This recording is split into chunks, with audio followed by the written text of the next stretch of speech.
My Digicel presents Hit by a How-To.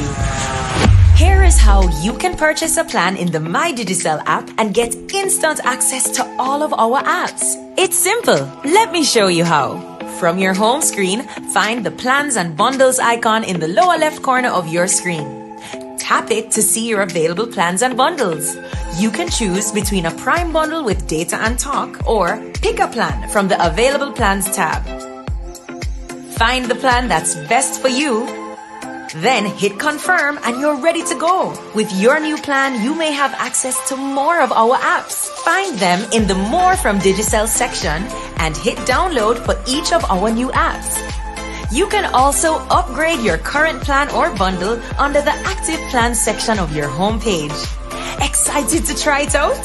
Download the My Digicel app today. My Digicel, better together. Computech Limited is one of the oldest computer businesses in SVG. Computech supplies a wide range of desktop and laptop computers and printers to suit your home or business, and is the only company that provides a full range of IT solutions to our many customers across St. Vincent and the Grenadines. Computech, your authorized service center for Dell, HP, and Lenovo. Ideally located in Kingstown on the corner of Egmont and Bay Street, opposite the Financial Complex building. Remember the name. Computech, 25 years and getting better.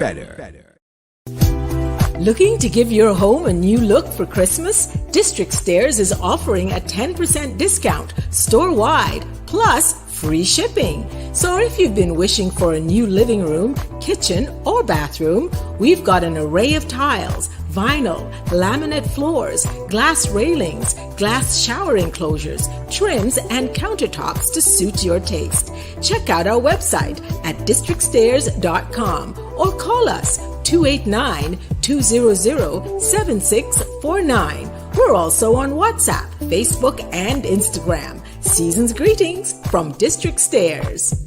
You want to see your family, then hold your own. This holiday is high, that will bring them on. No matter where in the world, New York, Spain, or Rome, enjoy ice cold Hyrule and bring home your own. This Christmas, Hyrule is bringing one of your family members home for the holidays. Just enjoy Hyrule 4 for 10. Collect 8 crowns and drop in boxes provided with your name and details. And you could be the lucky winner of a holiday trip back to SVG for a family member living anywhere in the world. England, Australia, wherever they roam, enjoy ice cold Hyrule and bring home your own.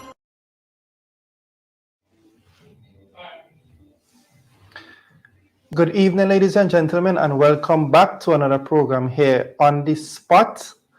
It's very nice to have you guys with us for another program. This afternoon, we'll be doing our last program for the year, and so I'm very happy to have you guys with us for the last program for the year. You know, getting down to the very end of the year, the Christmas breeze is blowing. I see it's very lively even in Kingston. People are doing their Sunday shopping. It's part of our culture here around this time in St. Vincent. And we are very happy to spend some time with you here this evening. This evening, we'll be looking at mandatory vaccination. You know, that has been a very topical issue, especially at this juncture when workers are being threatened to be sent home. We'll also be looking at the life of James Mitchell. You know, he made a very important contribution to the development of St. Vincent and Grenadines, and I want to take this time again to express my sincere condolences to his family and friends, even as they continue to mourn his loss, and even as we prepare as a nation to bury a son of the soil. We have with us as well a very special guest, the Honorable Sinclair Leacock. He is the Vice President of the Democratic Party, and we're going to be looking with him at, you know, politics in general, but also looking at his life in politics and his future in active politics. A very experienced politician, and we're very happy to have him with us this evening. I'm sure that we will be able to tackle some issues and we'll be able to learn some things from him, especially the younger generation. He'll bring in his years of experience, the historical context, all of these things to this afternoon's discussion. So I just want you to welcome him to the program and allow him to introduce himself. Whenever I have guests on the program, I like when they introduce themselves as if nobody knows who they are. All right? And I want you to give us some information about who you are as a person, your life in politics, and help us get to know you even as we go through this program this evening. Well, thank you very much, Jamali. Thank you to your viewing public who are going to spend some time with us. It's good to know that, as we say, the scripture has to fulfill. This is the last program of the year. Yes. so let's hope that I do justice to the program. Jamali, I am, by now, I would suspect a household name in St. Vincent and the Grenadines. Having spent most of my life, if not all of my life, in voluntary service and public service to St. Vincent and the Grenadines. Like many, I had the privilege, coming from a working class background, to win myself into the grammar school, which was not easy in those days. They only took in 48 boys into the grammar school, so that itself was an achievement. And to fulfill my father's wish, my father more than my mother, he was the one who really was strong in education. To go on to the University of the West Indies to do academic studies in business management, to be specific, to do a master's degree in business administration. And later on, I cut short my stint at Bradford in England, where I was my final year of my doctoral studies, again in business, with leadership development of my area of specialty. I spent a lot of years teaching at the grammar school, was in charge of the cadet force for quite some time, much of its transformation as a major. Then I also served the auxiliary police force in the same capacity as a major and commandant of the auxiliary police force. Headed the Football Federation twice successfully since the mission to its best place ever, 73 in the world. Serving as president of a number of entities, vice president of the Chamber of Industry and Commerce one time, president for 8 years of the Employers Federation, that's the ILO recognized body in St. Vincent and the Grenadines. 11 years as manager of human resources at VINEX, St. Vincent Electricity Services. And over all that time, developing my own business. Today, spending most of my time in business with my own mattress box, as I like to call it, Vinci Clean, which I think I've been doing a fairly good job at. Politically, people know the brand is major. I spent some years as a public relations officer, PRO, under this Sir James regime. And then I served as a senator on the invitation of Honorable Anna Musis when I was called back to give political service. So I spent 9-10 years as a senator. Won my seat in 2010, 2015, and 2020. And I'm here now as a elder statesman in the party, lending my political service to the third leader of the New Democratic Party, because there was Sir James, as you mentioned earlier, and let me express my own condolences, like you, to him as well. Then faithfully and well to Anna Musis, and I'm doing so in the same way to President Godwin Friday, Dr. Dioram. Okay. Thank you very much. That's quite a mouthful. No doubt you have served in numerous capacities. And I know that this experience has given you a lot of insight and has no doubt helped to mold and shape you into who you are today. So thank you again for joining us for this program. We're going to take our first ad break at this time. And when we'll come back, we'll jump right into the program for this evening. My Digicel presents Hit via How To.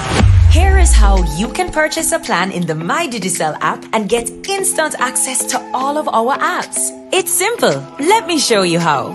From your home screen, find the plans and bundles icon in the lower left corner of your screen. Tap it to see your available plans and bundles. You can choose between a Prime bundle with data and talk or pick a plan from the Available Plans tab. Find the plan that's best for you. Then hit confirm and you're ready to go. With your new plan, you may have access to more of our apps. Find them in the More from Digicel section and hit download for each of our new apps. You can also upgrade your current plan or bundle under the Active Plans section of your homepage. Excited to try it out? Download the My Digicel app today. My Digicel, better together. Looking to give your home a new look for Christmas? District Stairs is offering a 10% discount store-wide, plus free shipping. So if you've been wishing for a new living room, kitchen, or bathroom, we've got an array of tiles, vinyl, laminate floors, glass railings, glass shower enclosures, trims, and countertops to suit your taste. Check out our website at districtstairs.com or call us 289-200-7649. We're also on WhatsApp, Facebook, and Instagram. Season's greetings from District Stairs. You want to see your family, then hold your own. This holiday is high, that will bring them on. No matter where in the world, New York, Spain, or Rome, enjoy ice cold high room and bring home your own. This Christmas, Highwood is bringing one of your family members home for the holidays. Just enjoy. Highroom 4 for 10. Collect 8 crowns and drop in boxes provided with your name and details. And you could be the lucky winner of a holiday trip back to SVG for a family member living anywhere in the world. England, Australia, wherever they roam, enjoy ice cold high room and bring home your own. Good evening again, and welcome back to the program. My name is Jamali John, and I'll be your host this evening. And we're coming to you live on the Facebook page of Asbot News Network and IKTV Facebook and YouTube pages. So feel free to share the link, invite your friends to tune into the program. This evening we're looking at the life in politics of Major Sinclair Leacock, his future in active politics, mandatory vaccination laws, as well as paying tribute to the late former Prime Minister Sir James Mitchell. Now, starting the program with life in politics, I want us to begin with the 2020 elections. It's the most recent one, and it has been, at least in my view, one of the most interesting election contests that we have had in recent history. Hard fought, and I know at this time you have had a chance to do a lot of reflection, see what lessons that we can learn. What are your views on the 2020 election? Well, I agree with Romali that it was a hard-fought election. I think we should have had a better result to win in the Democratic Party. And whether, in fact, we did lose the election, I would say that the jury is still out. It's a hard statement to make, but I make it in the context that I have personal experience stealing in elections when I lost my seat in 2015. Donald Cummings could say the same. So that these things do happen, but that's not a discussion for today. The fact that the New Democratic Party emerged in that election with the majority of the popular votes, and when one harks back to where they were in 2001, when they were significantly minority by nearly 9,000 of the popular votes. So to cut back all of that and re-establish a majority support, having lost and hemorrhage, I will say, with so many people having to go to make a new life in Canada, in Barbados, BVI, across the Caribbean, across the world, to replace that exodus and still take the lead, tells you that it is easily the most popular party. And the government emerged, nonetheless, with an increased constituency majority. Instead of 8-7, you're at 9-6. Right. But it doesn't speak to the statistics that they're not the most loved and popularly supported party, and that the 9-6 is a representation of 67 votes, one in North Leeward, which we didn't contest, so I still don't know why, and 66 in North Windward. So they are there in a most uncomfortable position, but it shows that our constitution has to deliver the results that they didn't anticipate. We had it in 98 as well, when the ULP will say, well, they also had the majority of votes, but didn't form government. And then they also had in 89, when NDP won all 15 seats, when a constitution that promotes democracy may not have also anticipated that one party would have all of the representation. So these things do happen. But I think that we can take heart from a very well organized election, and Dr. Friday provided great leadership. The consultants and the candidates poured their hearts out, and so did the people. So I think as we go into the Christmas season, we go into the Christmas with a very disappointed Vincenzo community, who really feel that they did what they had to do to get the political part of the choice into government. And they too, like you and I, probably are asking questions. Why are we not giving them the better life that we so promised? But hope springs eternally from the breast, and we trust we can correct the errors of our ways in the next election. Okay, now you mentioned a couple things in that response, right? And I follow the Prime Minister, and he has weighed in heavily on the 2020 election. Of course, he has his own interpretation of the results. He has his own narrative that he would push. And there are certain things that he said. I mean, he of course focuses on the increased constituency seats. He mentions that he won the majority on the mainland. I don't know what significance that has. He also mentions that the margin is not significant, and you mentioned 98. So, I mean, I've had my own thoughts on these things. So, if a party wins a majority, how much weight should you put on the extent of the majority versus the fact of majority? Well, first of all, we are obliged to respect the Constitution. Right. But we also have to rubbish the Prime Minister's argument that we don't have the majority on the mainland, because for convenience, he rules out the significant lead that Dr. Friday enjoys in the Northern Grenadines. But we could take the same argument and say, without his significant lead in North Central Windward, they wouldn't be where they are either. And not just for this, but for very many other elections. So that doesn't hold water with me.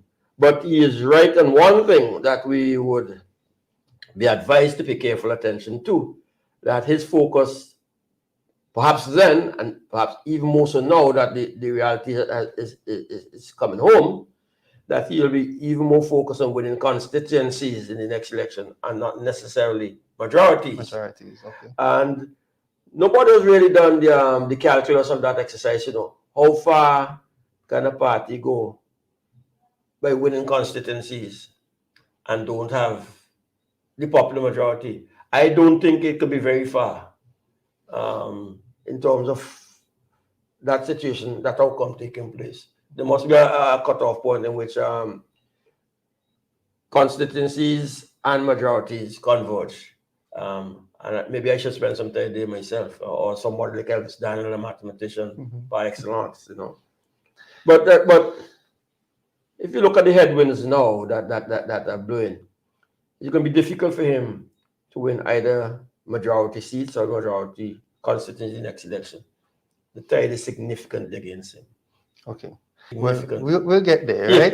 We'll get there. But let me not get beside myself. Before we jump there, you started your response by saying we have to respect the Constitution. That's the first thing that you said in opening your response. Yes. Dr. Gonsalves did not have that particular view in 98. Regardless of the extent of the majority in 98, the Constitution was the same and the provisions were the same. But an argument is being mounted that because of the extent of the majority, the constitutional provisions could somehow be ignored if the extent of the majority is significant enough. What are your views on that? Well, I like the lines of argument that you're going, but I'm going back at you. He didn't accept that in 1998. That is the constitutional argument. But he also hasn't accepted that up to today because he's still a prime minister. Doesn't believe that we should have a vote of no confidence in the Parliament of St. Vincent and the Grenadines. And that makes us a very unique sovereign state. I don't think you'll find that anywhere else in the Commonwealth of the Caribbean. And several aspects of the governance shows that they ignore the constitutional provisions. And we have had them coming out in things like the Finance Act, on things like they would have ignored special warrants, treated things like public accounts committees and so on and so forth. A lot of constitutional provisions that are not practiced. But my view is that any government or any opposition for that matter is obligatory if you want to maintain good Westminster practices and be respectful of the value of democratic traditions, that you adhere to the Constitution of the state. Because once you depart from either of those two tenets, then a lot of other things fall by the side. And we see that, for example, if you're not a constitutionalist or you don't believe in democratic traditions, then things like rule of law, for example, become questionable. And when that happens, you have the society going downhill, and there are manifestations of those. We're in 2021, nearing the end into 2022. Almost all of civil society that exists at the time we had that furrow in 98, 99, 2000, 2001 don't exist anymore. We don't have a National Youth Council. We don't have a National Labor Congress. Trade unions and collective bargaining don't flourish in the way that we spoke about then. We don't have an Employers Federation, for example, of any note or word that would be present in the Grand Beach Accord when we were in Grenada. And you see an increasing strong hand of the state in all things. And I'm not convinced that government, with all of the resources that are at the disposal of the consequence of what is provided for in state apparatus, can by themselves develop a country without the high degree of voluntarism of its governed. And therefore, we need to see a flourishing of what people refer to as the non-state actors, or trade unions, or movements in schools, farms association, and so on and so forth. And if that is not happening, then our society is in trouble of sorts. Okay. Now, in relation to, you're heavy on the respect for the Constitution, which I interpret to mean that while the Unity Labour Party back then took the view that, okay, we have the majority and we are going to do what is in our power to force an early election. My interpretation of your respect for the Constitution suggests that you are minded to allow this term to run to its full constitutional length because of your view that the Constitution is what it is and you have to respect those provisions, notwithstanding other factors that naturally come into play. Well, it is important because, and this is the importance, is the difference between recognizing that you didn't have the political outcome that you want or think that you had earned, and then making a decision to bring, as they said, the country to be an ungovernable one. Right. As against using lawful and legal means to gain in office. And that's a sharp divide between the way Dr. Friday and his New Democratic Party or the New Democratic Party functions now. We operate well within the law and within the Constitution, and there's nothing that we have done to destroy the Vincentian society in such a way that we are affecting the livelihood of the people whose concern it should be. Ultimately, not about us. Politics is about the privilege to be in office for a short period of time. But down the road is about the quality of service that you've provided to people who have given you that opportunity. Okay. So I don't want to rush ahead too quickly. No, that's fine. That's fine. We have the time. But I like where we're going, so I'm just going to go along with it. But that's the legal mind in it. Yeah. 2001, it was not just the majority or the extent of the majority. There were other factors at play. Of note is the Greedy Bill and how that affected the dynamics on the ground, as well as promises that were made to the public sector at that time that kind of gave them an advantage leading into that election. Where we are today with this mandatory vaccine law and so many public servants being threatened to be sent home. I could also talk about the economy and the state of the country. But let's set that those first two very, very important observations you have raised. 98 to 2001, and the relationships between the union and the government. My language is that then the unions were at war with the government in making representation for salary increase and other benefits to public servants. So you speak about the role, and I was in that Okay. exercise as the head of the Employers Federation, one of the stakeholders. So that's what we were. Unions waging war against the government. Fast forward 20 years to where we are now, and you raise the issue of the mandate. The mandate issue now manifests itself in a case where the government is at war with the unions. So we have a complete reversal by the same actor. I took off the S, by the same actor. So the same person who was championed the rights of trade unions And workers. Then is the person who is impeding their progress now. Albeit through legislation, and a lot of this is going to end up in the court ultimately. For example, whether the provision, the Public Order Act, supersedes constitutional provisions, or even the fundamental law that deals with contract of service, namely the Protection of Employment Act. Because that Protection of Employment Act is consistent with the details of the Constitution. Because the mandate issue that you're raising now is the right of a person to provide for him or himself and their families. And so I, like my leader in the New Democratic Party and like my party, come down on the side that we must separate the arguments for vaccination and the science that surrounds it. And let me be emphatic about it. I am vaccinated. I still see the wisdom in the argument for vaccination. Not that it solves all problems, not that you and I can't fall ill as a consequence of the virus, but I accept the argument that it gives a fighting chance or a better chance to withstand that and all the limitations that's happening to it. And I will throw in, for generosity, the fact that we see new things unfolding and we still don't know ultimately. Because is it that we will have vaccine 1, vaccine 2, and then a booster? Will we have to have a booster for the booster? We really don't know.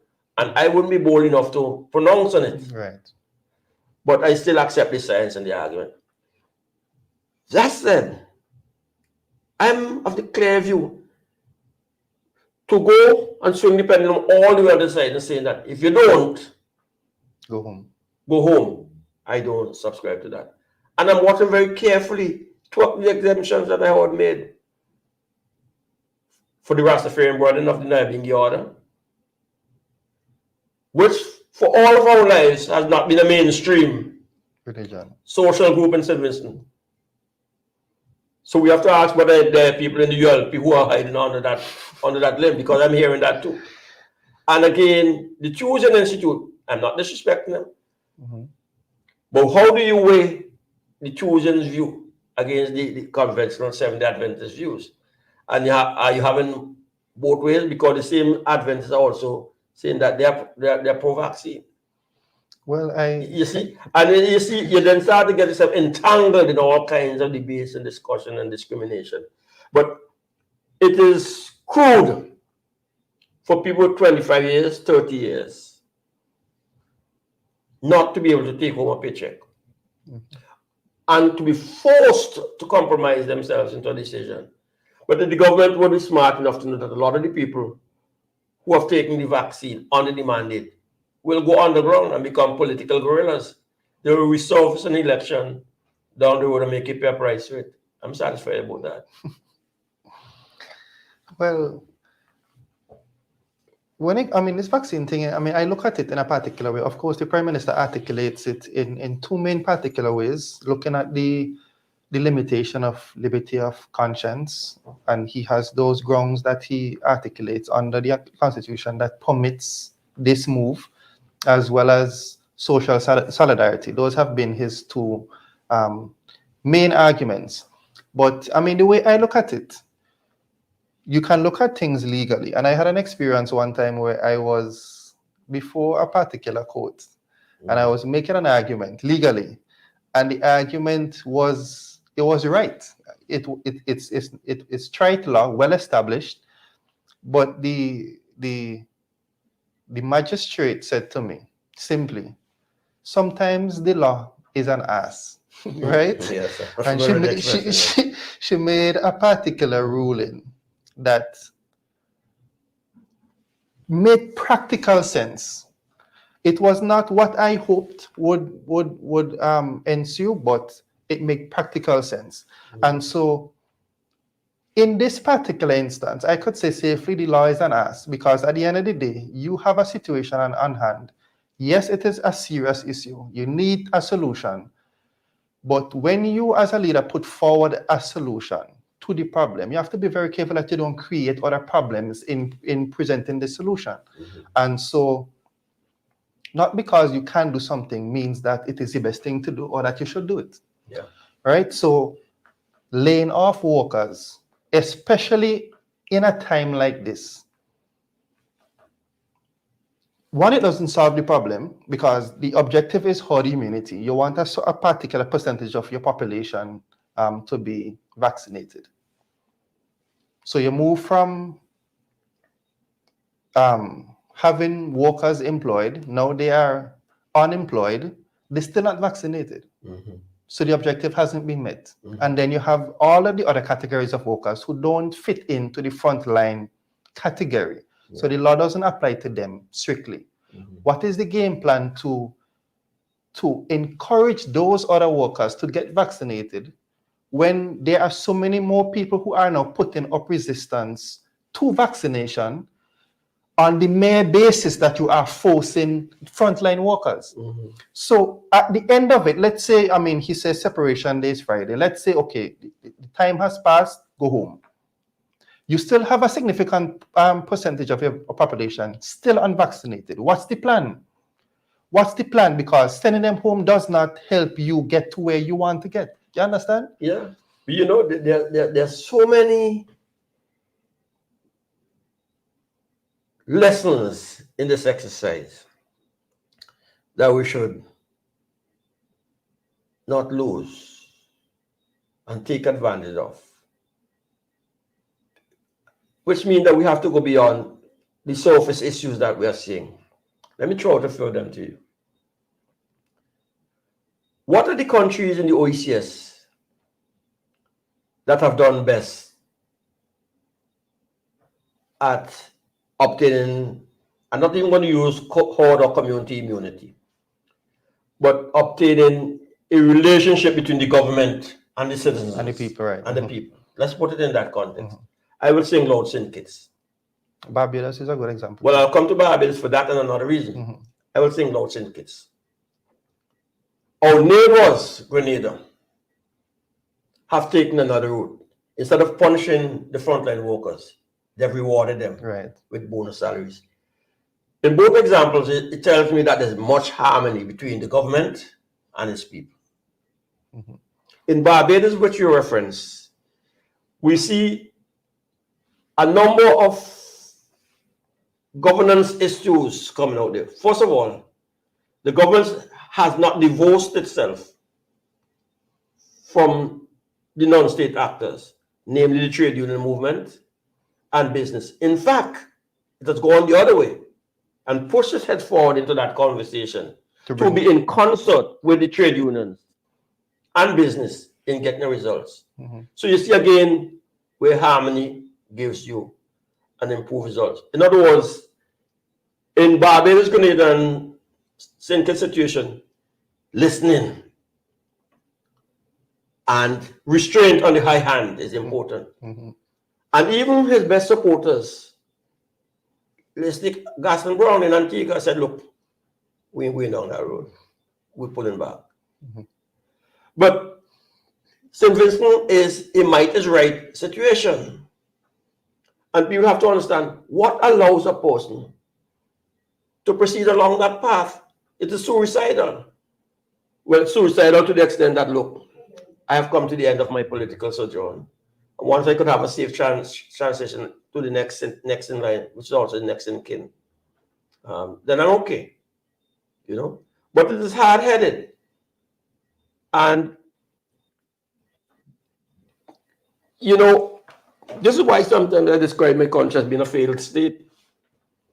So go back to the 2001 versus the 2020 situation. In 2001, when the unions were at war with the government, coming out of the Grand Beach Accord, that so-called thing that a lot of you weren't born yet, don't know about.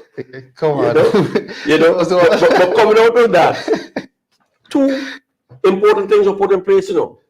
The Christian community was recognized by the intervening parties in Grenada and given a charge. One, you must put in place something called the NMCM, National Monitoring and Consultative Committee, to make sure that citizens will have free and fair elections, in which case people will be obliged to accept the results. That's one. And the second thing that they were saying, what is happening now with the people on the streets and civil unrest between unions and government must not be allowed to happen again. You must have in place something called the NCC, National Consultative Committee. Gonzalez signed on to that. Right. I'm a signatory to that. Israel Bruce is a signatory to that at the head of the Youth Council. Today, the same actor, the Prime Minister, is neither facilitating nor is the Christian Council asserting that authority given to them under the accord to see that that committee is up and running and make an intervention that he should be obliged to respect, because you respected it then and you respect it now. What do you see? You see a Prime Minister who then begins to get inside of the unions, get inside of the church and begin to separate, divide and rule. Or two church leaders say that they didn't sign that, they didn't really read it over.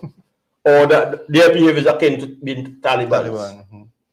And others who are on the fence, not so sure whether they don't want the next duty-free or an ambassadorial appointment or something. So they ingratiate themselves to the government rather than be in responsible position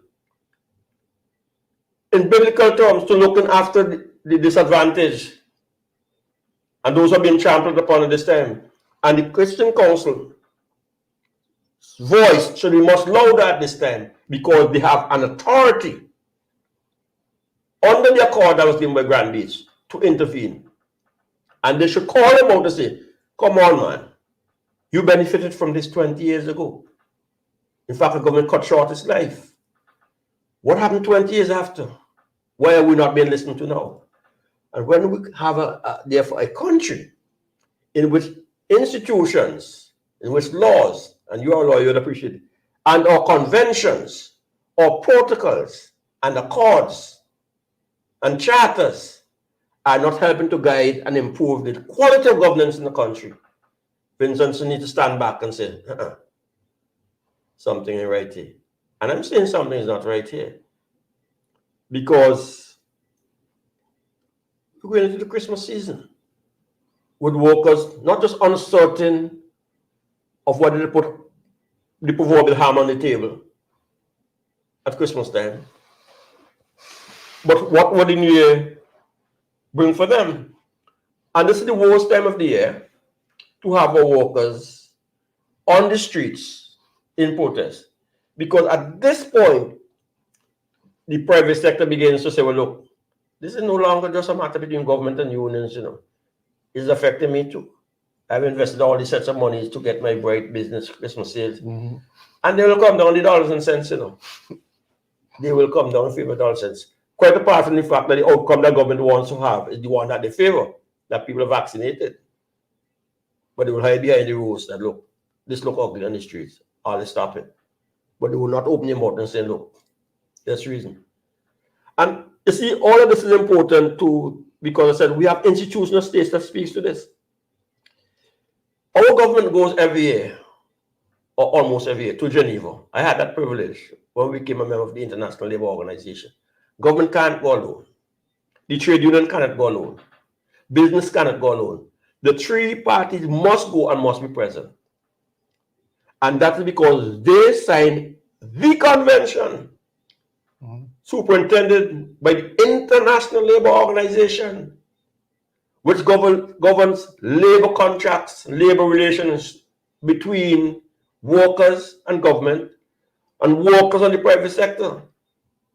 And they have put out position papers to guide governments at this time on COVID issues as they did when we had HIV/AIDS issues. So why are we not listening to the International Labour Organization? Why is our Labour Congress here not carrying forward the positions of the International Labour Organization instead of just supporting their own personal material desires? Because it is the International Labour Organization, through the Employers Federation, that has a seat at the table of CARICOM to speak on labour disputes. You follow what I'm saying? Yeah, I'm following. So when you have a society and you see all of those things are not functioning, it takes me back again to the central tenet of my argument. Our institutions of state, our professionals in the state are not working. The systems are not working. And it collapses to the point which the government is comfortable with, Once my half, and to be truthful at this stage, my less than half are okay, then we don't have a problem. Two things, right? You might listen to serious business. Yeah, I like when you say my less than half. But that's what it is. Two things, right? You draw comparisons between St. Vincent and other countries. That's not something that's new, because the comparison has been going on for some time now. In 2020, when COVID just came in, the comparisons were out there. The Prime Minister was comparing his approach to COVID to the approach that other countries were taking. But that is even long after. Well, I am the first public person who spoke on COVID. When I gave a figure that I said, this is the number of people could die in St. Vincent and Grenadines. That is not correct. Mm-hmm. But at least over 5,000 Vincents have been affected since then. Yeah. And we have had deaths. But at that time, he had rejected it and said that we were creating alarm. You will stop a man from half funeral? No come and make gloves if you go and shake me hand. And even those things, he has backtracked on within recent times. But the comparison that I'm referring to is that he criticized other regional leaders for imposing what he called draconian Chinese measures. Curfew, lockdown, closing ports, all of these things he criticized, praising himself with taking the high road of public education, moral suasion, but he has come full circle to impose measures far more draconian than other countries have adopted at that time. Correct. So he was critical of the New Democratic Party.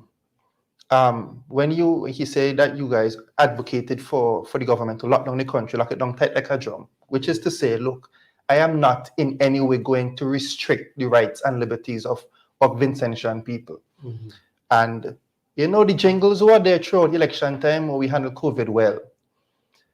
But now, other Caribbean territories have found a way to do public education, to dialogue with their people, but we have refused to do that.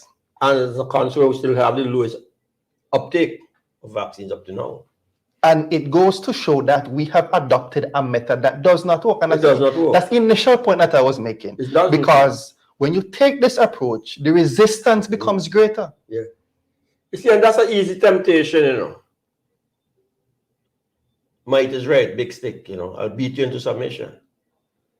But you simply can't make everybody. You could take them to the water, you can't make them drink it. And even when you force them, they'll drink it and have you in mind.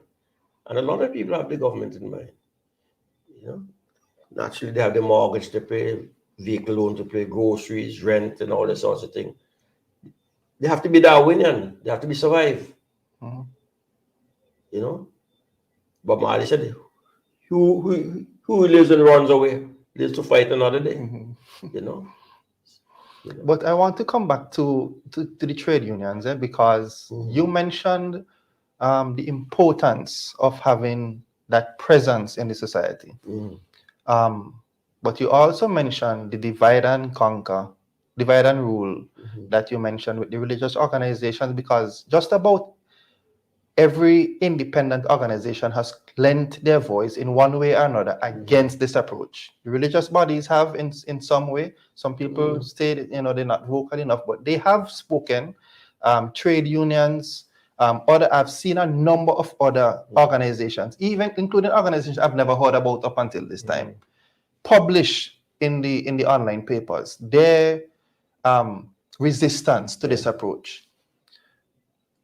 How can we? Harry comes to mind when you speak this way about the church. How can we get back to that place where we have these institutions functioning? Because, like you, I am minded to think that they are no longer as effective as they were, and that is by design. So how do we get back to that place?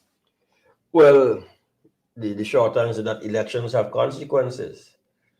And that's a challenge for us as a political party. I use the word I say, in its right context, because us is often not so properly used.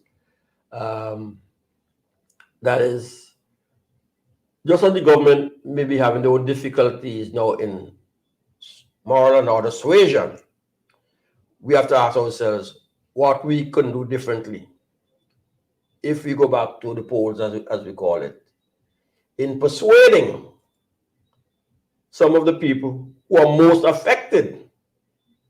And I'm going to flip the script here by the Chinese draconian actions of the Unity Labour Party, and who experience the highest levels of poverty in the country, sometimes too. So I'm talking about what we call and I'm going to use that distinction. So I'm talking about communities from South Central Windward, North Central Windward, back, and North Windward, where there's high levels of poverty. What makes them going back to that same bucket of water to drink it? To what extent it is that the government feels that they can still have and manipulate the very said unions who they're taking advantage of when elections come. How much more insults they need to take? Well, there's only 1,500 teachers, so I could win without you. Well, I don't think you will see that anymore now. Not with a 67 margin. Margin, and they raise it in now. So we have to find ways, therefore, in that regard, to not encourage the teachers' union, the public service union, the welfare association by way of talk, but by way of action. Being on the streets either individually and or collectively, or lending them what other governance and administrative advice that we can, so that pressure can be brought to change their ways, because it's going to affect everything in St. Vincent and the Grenadines. You see, if you think as I do, systems theory, because that's the basic tenet for my life approach. You can't, as a government, say that we are in a dark place at the moment as a consequence of dengue, COVID, soufre, mouth and foot disease. No, we're not even saying foot and mouth, because it looks like it's mouth and foot more than anything else. And we will get ourselves out of that next year. Because I begin to listen to all the messages, by production and productivity. How do you get people to be more productive when they're not motivated? It is more likely that on present path that we're following, more and more people would withdraw their enthusiasm. They're not going to give the increment. You're not going to get the extra mile from the public servants, be the teachers, nurses, policemen, all the frontline persons. They will do these things with a silent grumble, and you'll have to pay more to get the same result. So St. Vincent is more likely to stagnate under this regime's approach to governance than it would be to catapult, to go forward on all pistons. Yeah, and that is so true, because even as you mentioned, the involvement of the ordinary man. I mean, I've been doing this program now for just about 2 months. Usually when I invite guests on the program, I take a very neutral approach. I just ask questions. I don't generally offer my views on any issue. Very, very, very rarely. But this bothers me so greatly. I can't in good conscience come here this evening and have nothing to say about this approach that is being taken by the government. You look back on soufre. When soufre erupted in April. The work that was there to do, Major, the government couldn't do it. Not at all. Could not do it. By themselves. Could not do it. Churches jumped on board. Teachers. Teachers jumped on board. The ordinary man jumped on board. Churches significantly reduced the government spending bill by launching their initiatives that ran for months up until even into September. Quite true. Spending hundreds of thousands of dollars. These are the same Talibans of today. Yeah. Well, I don't know about that. Remember, I was in charge of Sufi Evacuation in 79. Well, good. So I understand the voluntarism and how much it plays a role in this situation. Teachers. I know principals and teachers, some who are unvaccinated today, who manned shelters, slept at shelters, bathed at shelters, who worked weekends, holidays, without any extra pay to look after evacuees. The good and decent people. Without any extra pay, Yes. are now being demonized and threatened to go home. And that's why the Prime Minister Barbados says that, look, I have people in my family who don't agree with me on the vaccination issues. But if I had to go and reach them one by one by one and one and one, I'm going to do it. And I'm going to talk and talk and talk and talk until I can see them have a change of heart or a change of mind. But in any event, I'm not going to make bad worse in my economy by sending my people home or treating them badly. And that's a common sense and a moral approach to decision making when you have power. And that's how we avoid the statement that power corrupts, but absolute power corrupts. Absolutely. You know, it's not good for us. It isn't. It's really not good for us. And I've made an opener plea, because I'm a person who have had conversations with the Prime Minister on this matter, because I have views, as I said, also as a businessman. You know, I provide services to entities in St. Vincent and the Grenadines, and I have workers who are on the front line. In fact, my own private business, we were on the front line before St. Vincent was, before the public service was. So I knew what the need through the contracts that I was delivering, the importance of having PPE, protective equipment, all the protocols, washing, sanitizing, getting vaccinated, whatever. So I've had the same conversation with my workers, imploring them, and sometimes there's a temptation. They want to say, well, if all they don't come and do this, then that would be the consequence. But to go the extra distance and say, look, thou shalt not eat bread. That's it. That we are the power over that commandment. Yeah, but it is framed in the context of this is the only way we can survive economically. Yeah. But terminating workers is not the way to kickstart the economy. Yeah, and the way that they've done it is also not honest.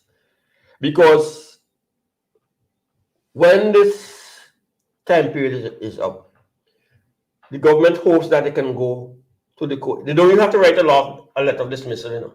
And that's why they've been cleverly warning you that you would have abandoned your job. Right. If you abandon your job, I don't have to dismiss you. And that is why it's going to be so important that when that time period is up, that people still go back to the workplace. Because this matter cannot resolve until you have exhausted what is available to you to show up government's indiscretion. Namely, I'm now at my workplace as a teacher, I'm at my workplace as a policeman or a nurse, and the government must now physically have to call the security guards and the same policeman next to whom I was working to hold me and fling me out of the school building, the hospital or the complex physically. And that opprobrium must be so large that the people must be incensed and consider this. I can't live with this. That's my brother. That's my sister. That's my aunt. That's my uncle. That's my mother. You're treating it with brute force. So what happened to her 25 years? Down the drain? 30 years down the drain? No. We can be more civil than that. And we have to be. And this requires loud voices and sounding feet on the pavements. carrying that argument. Well, I really hope that we could recover from the hole that we have descended in, because taking that higher road of moral suasion now, we have already jeopardized into a large extent our ability to reach people in that manner. There's nothing that is not answerable by prayers. Nothing. Well, that is true. That is true. We could probably take a break now, and then we'll Of course. shift gears when we come back. My Digicel presents Hit by a How-To. Here is how you can purchase a plan in the My Digicel app and get instant access to all of our apps. It's simple. Let me show you how. From your home screen, find the plans and bundles icon in the lower left corner of your screen. Tap it to see your available plans and bundles. You can choose between a Prime bundle with data and talk, or pick a plan from the Available Plans tab. Find the plan that's best for you. Then hit confirm and you're ready to go. With your new plan, you may have access to more of our apps. Find them in the More from Digicel section and hit download for each of our new apps. You can also upgrade your current plan or bundle under the Active Plans section of your homepage. Excited to try it out? Download the My Digicel app today. My Digicel, better together. You want to see your family, then hold your own. This holiday is high that will bring them on. No matter where in the world, New York, Spain, or Rome, enjoy ice cold high room and bring home your own. This Christmas, Hyroon is bringing one of your family members home for the holidays. Just enjoy. Hyroon 4 for 10. Collect 8 crowns and drop in boxes provided with your name and details. And you could be the lucky winner of a holiday trip back to SVG for a family member living anywhere in the world. England, Australia, wherever they roam, enjoy ice cold high room and bring home your own. Looking to give your home a new look for Christmas? District Stairs is offering a 10% discount store-wide, plus free shipping. So if you've been wishing for a new living room, kitchen, or bathroom, we've got an array of tiles, vinyl, laminate floors, glass railings, glass shower enclosures, trims, and countertops to suit your taste. Check out our website at districtstairs.com or call us 289-200-7649. We're also on WhatsApp, Facebook, and Instagram. Season's greetings from District Stairs. Computech Limited is one of the oldest computer businesses in SVG.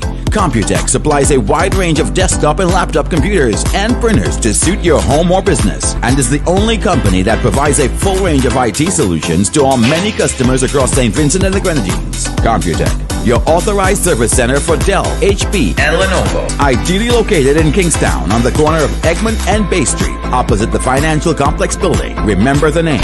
Computech, 25 years and getting better. Good evening and welcome back to another program here on The Spot. If you are just joining us, I am here this afternoon with Sinclair Leacock. He has joined me to talk about the vaccine mandate laws. We spoke about the economy generally, and we spoke about his life in politics. We'll get to his future in politics in a minute. But before we get there, we're going to talk just briefly about Sir James.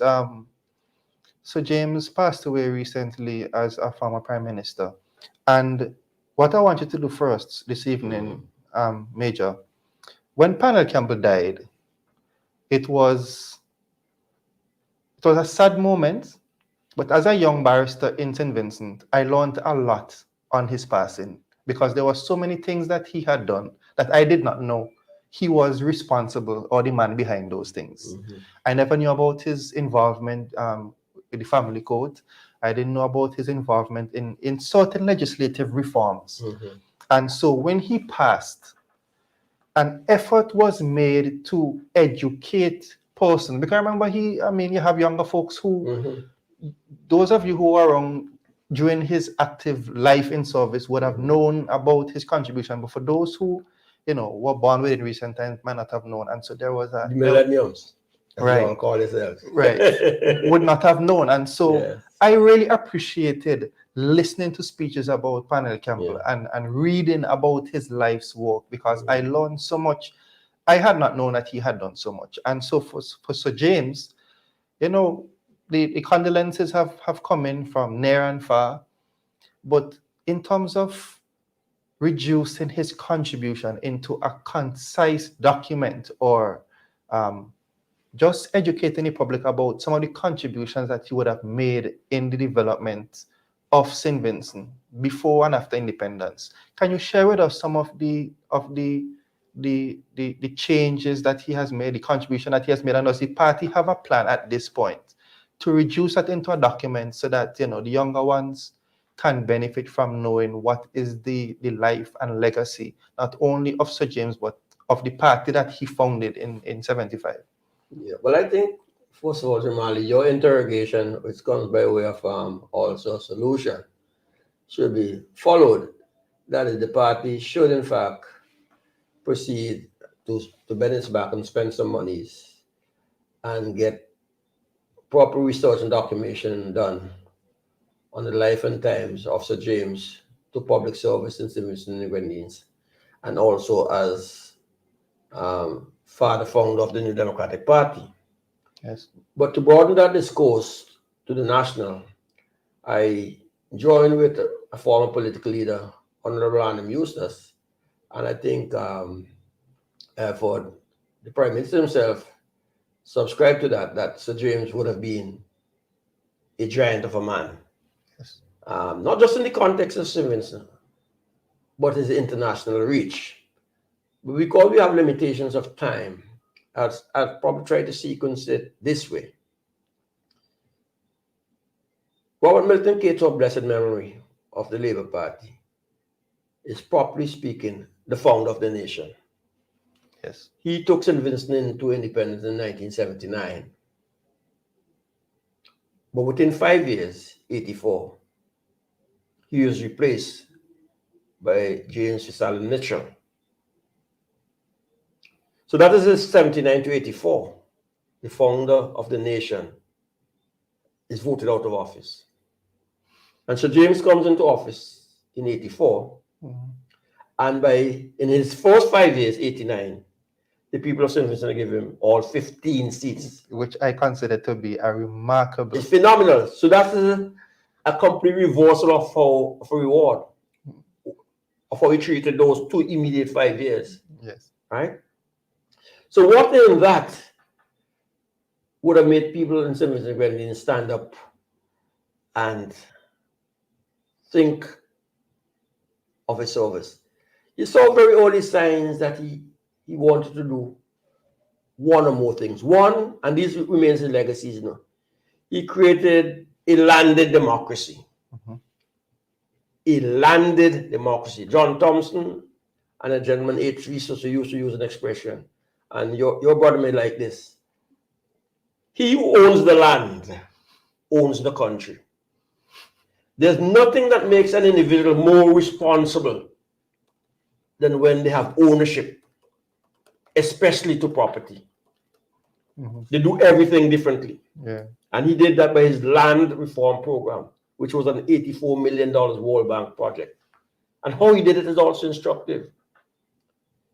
He changed and transformed the plantation mentality and ownership and reverence pattern by acquiring the lands from the plantation owners, the Hadleys and others, the Barnards, in South Central Windward, in North Windward, in North Leeward. And he didn't then proceed the next step to say, well, this is now government's land. I will hand it out per favors. Those who are for me get, and those who are not for me get a little less. He didn't do that. Oh, don't get at all. I don't get at all. Take peace. Take peace. This regime in office today has not acquired a single estate in St. Vincent and the Grenadines for distribution to the landless. They have done the reverse. Taking away lands from people who you would not describe as plantation owners and made life hard for them. The big case in point, Commissioner Toussaint, Toussaint, and I would not Marcus de Freitas. The second thing about the landed democracy, he created an education middle class, because initially I was a teacher at the grammar school. When I came back, I taught sixth form, which was a limited thing to 30, 40, 50 students, basically from the grammar school, high school, and a few others were able to navigate themselves into those classes. How did he do that? By proper use of government's instrument. He took over the Michael lands for a public purpose. What was the public purpose? To expand community college education, pre-university education, by whomsoever will.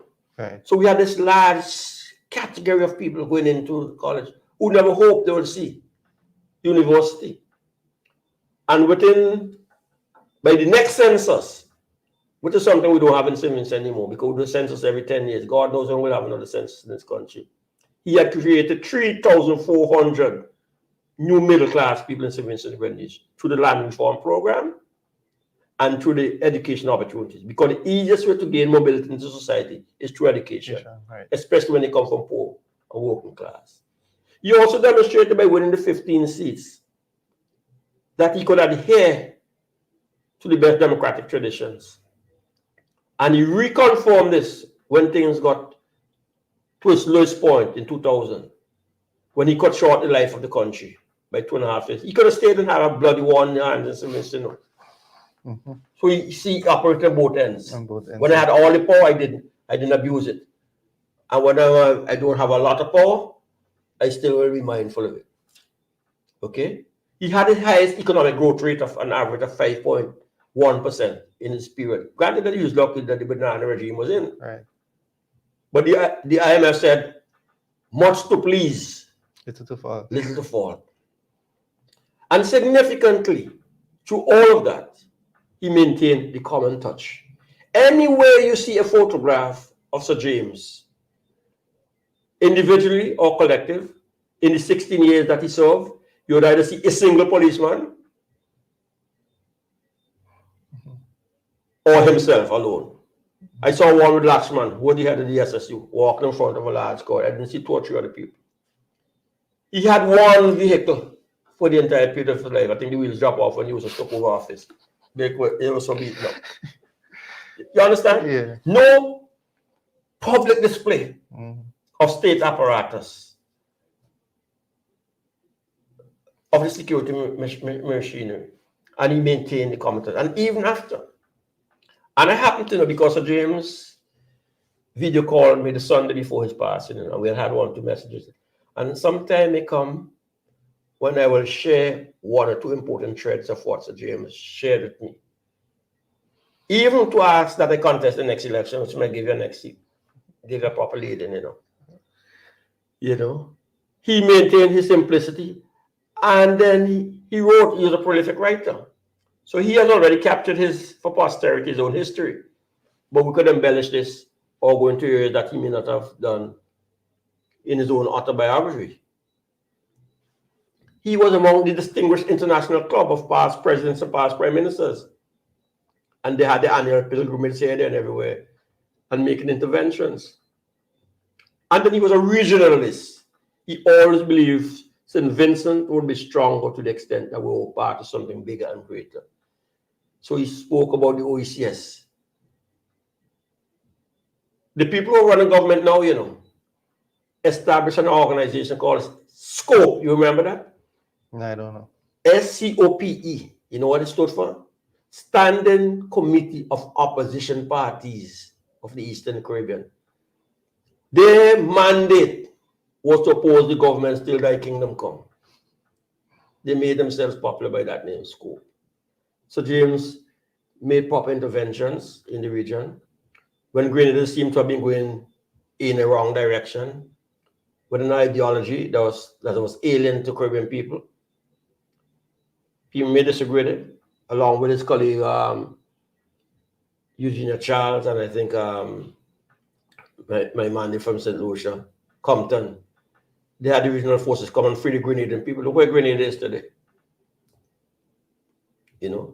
And he has gone into many Caribbean countries in an advisory way. And contrary to what some people believe, to go back to where you started to the election in 2020, it was Sir James who properly positioned the T-shirts for the New Democratic Party, where they were positioned, to the extent that the Prime Minister asked when or where did they get in St. Vincent, so that when the election was announced, NDP was wearing jerseys before the governing party. Give him credit. He was a great leader. When I was a student, he gave me all the leadership texts that came out through him, because they get a lot of periodicals when they're Prime Minister. And there's one particular leadership. He gave me that. And he supported me. I had the privilege to serve him as a public relations officer and on many boards and corporations, deputy chairman, and sitting at the feet of people like Carl John, the physical planning board, perhaps the most powerful board in St. Vincent. Marketing board, where I had mixed history, unfortunate, but I know I've been honest in my sojourn all the way through. Chairman of 705, Cobblestone Inn, and one or two others, you know. So I saw him close and personal. I was also in the cabinet room, not being a cabinet member, when Sir James brought in the University of the West Indies to introduce to St. Vincent the health insurance scheme that would have made it possible for all Vincents now to be going to the hospital and don't have to worry about the bills when they leave the hospital, because we would have had provisions through the National Insurance Scheme to take care of all Vincentians. I know our party still champions that. And one can go on and on to talk about what you're doing. And finally, I'll probably say, by the fruits, you shall know them. Look at these children. Look at the simplicity, yet success they've had.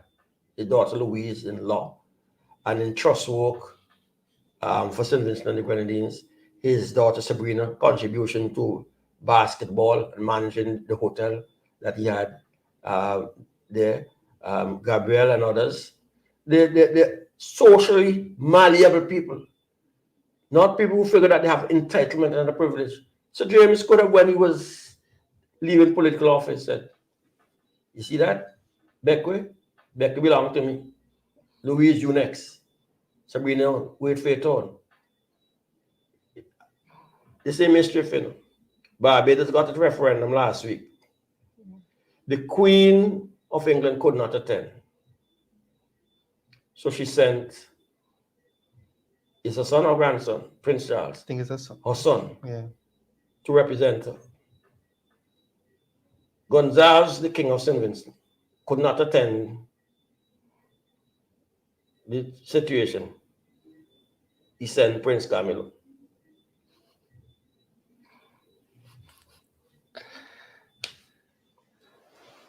Those are my few words. Okay, now you mentioned that he, in one of his last conversations with you, he encouraged you to run again in the next election. Looking back on the last election, 2020, November, no doubt you were one of the top performers in that election, winning your seat by almost 700 votes. You and Cummins did very well. Cummins did even better than me, and Nature even better than both of us. Yeah. So, what are your thoughts and what are your plans going forward? Well, the last election was really challenging. I didn't get a chance to campaign in Central Kingston. I think apart from the official launch in Sharps, my stronghold, I never got to go back to hold a public meeting. And when I was at the last meeting in Paul's Avenue, saying we're going to go to Sharps, and they say you have to go to Barrowley. But I spent a lot of time supporting colleagues where I think they needed help. South Central, we know that the case in point, West St. George, East St. George, South Leeward, and even my friend Daniel Cummins, we shared, because he had a good strategy of pre-election meetings, which worked. But I pair on the paper because when in Central Kingston, my dear departed friend Campbell, the first representative of Central Kingston, lost a seat to Boy. He lost by a figure, I think it's a 400 and, I had it written down somewhere. He lost by something like 448 votes. That's what he lost to Boy by. Buns Bundy came back and lost by another figure of 416 votes to Sears. So Campbell by 440 something, Bundy by 416. Today, I'm winning by near 700 votes. I have, in essence, created a lead. If you look at my victory now over Campbell, who got 1558, and my 2,642 votes, I've increased my votes by 1,084 votes over when NDP was at its lowest. I've increased the margin by 1,084 votes. And I'm sure I can win an election in Central Kingston if the people really come to vote by not less than 1,000 votes. At this stage, I really am at the service of the people of Central Kingston and of the political party. I will say to you, I've already started the process of mentoring my replacements. Okay. Because nothing is forever. And there are good prospects in line, but they must also earn their keep. Follow the templates that I have laid down, and Daniel has successfully done. Bramble is doing now, and Nature is done in South Leeward, and Patrol did it at some time in North Leeward. I deliberately don't follow the legacy in the Grenadines, which James left for Northern and Southern Grenadines. But you have to be a person of the people, and it must be manifest. You can't fool people in politics, you know. They will see through you. Because the first time that I went to the poll, with Campbell and Budden having lost by over 400 and something votes, and the Unity Labour Party at the height, they had sent sayers to the Grenadines already to hide. And Campbell told me this before he died, because they were so sure they were going to lose the election. I lost by a narrow 16 votes. And I could tell you exactly how the thief in that election. Sayers came before Leacock. They had to open the ballot boxes with hammer. You couldn't find the counterfoils. You had more ballots at the end of the day than what you should have started it. Every irregularity you could conceive of in election politics happened in Central Kingston. The thief, that election. I never lost an election fair and square. Okay. And that, though, was not a representation only of my own volunteers' contribution, but significantly so, the humble service that my working class parents, George and Elsie Leacock, has given as market vendors in the town. Many people remember them. A woman told me, I do everything with the father except make a child. You know what I mean? I people remember them voted me. As a teacher, as a cadet, as a lecturer, as a football administrator, as a good, decent, and upright young man growing up in St. Mason, and they rewarded me. And that too, I must make an effort to capture, so that those who want to continue in service of people are able to remember the Desiderata is always greater than yourself, are able to amplify in times to come. All right, very good. At this time, we're going to take our final break, and then we'll give our closing comments when we return. You want to see your family, then hold your own. This holiday is high, that will bring them on. No matter where in the world, New York, Spain, or Rome, enjoy ice cold high room and bring home your own. This Christmas, Highwood is bringing one of your family members home for the holidays. Just enjoy Highroom 4 for 10. Collect 8 crowns and drop in boxes provided with your name and details. And you could be the lucky winner of a holiday trip back to SVG for a family member living anywhere in the world. England, Australia, wherever they roam, enjoy ice cold high room and bring home your own.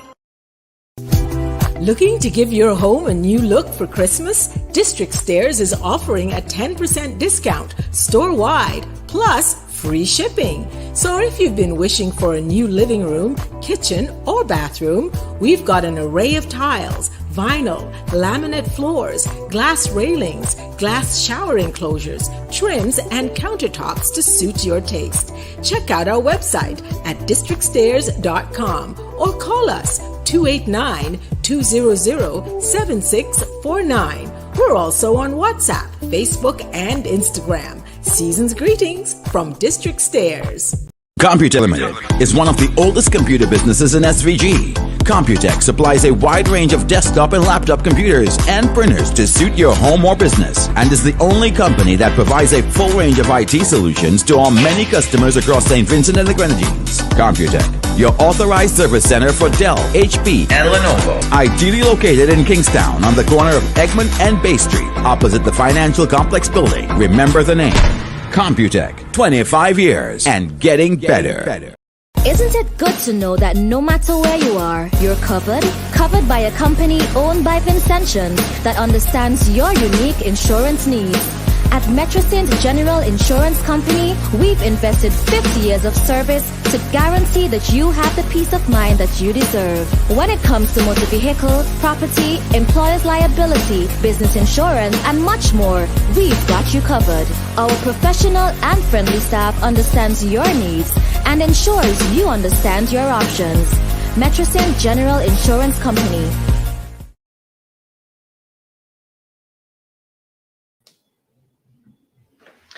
Welcome back, ladies and gentlemen, and we are just about nearing the end. Major, I want to thank you so much for joining us this evening. And as we close, I just want... It took a long while to say Major, you know. Yeah, I mean, you know, I try to be formal with Well, this. that's the brand. That's the brand. Try to be formal with these programs. I've tried to be very, very particular with how I address people. I think I'm okay enough with you to call it Major, right? But that's the brand. But we are in a very crucial time in our history as a Vincentian people. The year has been long and difficult, from COVID and dengue and soufre. And the road ahead is going to be long and difficult as well, because we have to deal with the rising gas prices internationally, the rising cost of food, the global economy or local economy, you know, and that is, of course, made worse by the fact that quite a number of our workers could potentially add to the already high rate of unemployment in St. Vincent. And you already discussed how that could affect the private sector, who, by the way, complain about not being able to capitalize on the back to school, this September, August back to school that they're accustomed to. And now we're going into the Christmas period with a very high level of uncertainty. Yeah. If you had an opportunity, and you do have an opportunity to speak to the Vincentian people, what words of encouragement would you give to them at this particular juncture in our history? Well, my words will be the same as the president of my party, Dr. Friday. Even though we have different religion, I'm Catholic and he's Anglican. It would be that at this time of the year, when we are very much into the Advent season, continue to trust God and make sure that there's Christ in your Christmas. He's the reason. Secondly, I would very, very strongly advise all of our people to apply their hearts to wisdom in the personal interest and in the collective interest. Read, listen, reason. And take all of the preventative actions that they can to keep themselves in good health. Because your health comes before your wealth. I would also tell them where one has to be pragmatic in ensuring that they could secure their mortgage, the car loans, rent, utility bills, light, water, transportation, food, clothing, and shelter, and do not subject their children to unnecessary hardship, that they be as Machiavellian, be as smart like anyone else. This is not a surrendering of principle and of integrity. But you can't save yourself or save the child in your lap unless you yourself or strap yourself into the car or into the airplane with a seatbelt. Make sure that they're anchored, secure themselves. But in that process of securing themselves and respecting themselves, make important decisions that they must make for a better service again. Friday and the PM company by themselves, Leacock Commons, can't do it. It has to be a collective. And that means that at the end of the day, go out of the way. Go out of the way to be our brother's keeper. Definitely. Amen. Amen. Amen. I like that. Very, very strong words to end, but we really appreciate you spending some time with us this evening. And I want to echo your sentiments. We really have to do our best to look out for each other. Generally, Christmas time is the time that we are more generous than we would usually be throughout the year. And so I want to continue to encourage that generosity. Let us look out for those who are especially vulnerable at this time. And I want to thank our sponsors for sponsoring these programs: Hiroon by Digicel, District Stairs, Role Model Fruits, General Hardware, Computech, and East Caribbean Bottlers Incorporated. So with that, thank you so much for tuning into today's program, and continue to enjoy your Christmas period. Be safe. And as Major said, let us continue to look out for each other, and we will be well. Right, so we'll catch you in the new year. All the best for the holidays, and advance Happy New Year greetings to you. And this is us signing out. Have a good evening. My Digicel presents Hit by a How-To. Here is how you can purchase a plan in the My Digicel app and get instant access to all of our apps. It's simple. Let me show you how. From your home screen, find the Plans and Bundles icon in the lower left corner of your screen. Tap it to see your available plans and bundles. You can choose between a Prime bundle with data and talk, or pick a plan from the Available Plans tab. Find the plan that's best for you, then hit confirm and you're ready to go. With your new plan, you may have access to more of our apps. Find them in the More from Digicel section and hit download for each of our new apps. You can also upgrade your current plan or bundle under the Active Plans section of your homepage. Excited to try it out? Download the My Digicel app today. My Digicel, better together.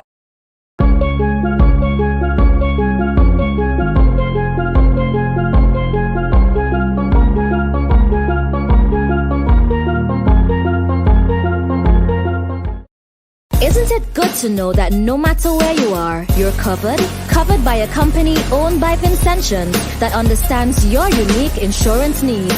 At Metrosint General Insurance Company, we've invested 50 years of service to guarantee that you have the peace of mind that you deserve. When it comes to motor vehicle, property, employer's liability, business insurance, and much more, we've got you covered. Our professional and friendly staff understands your needs and ensures you understand your options. Metrosint General Insurance Company. Looking to give your home a new look for Christmas? District Stairs is offering a 10% discount store-wide, plus free shipping. So if you've been wishing for a new living room, kitchen, or bathroom, we've got an array of tiles, vinyl, laminate floors, glass railings, glass shower enclosures, trims, and countertops to suit your taste. Check out our website at districtstairs.com or call us 289-200-7649. We're also on WhatsApp, Facebook, and Instagram. Season's greetings from District Stairs. You want to see your family, then hold your own. This holiday is Hiroon that will bring them home. No matter where in the world, New York, Spain, or Rome, enjoy ice cold Hiroon and bring home your own. This Christmas, Hiroon is bringing one of your family members home for the holidays. Just enjoy Hiroon 4 for 10. Collect 8 crowns and drop in boxes provided with your name and details. And you could be the lucky winner of a holiday trip back to SVG for a family member living anywhere in the world.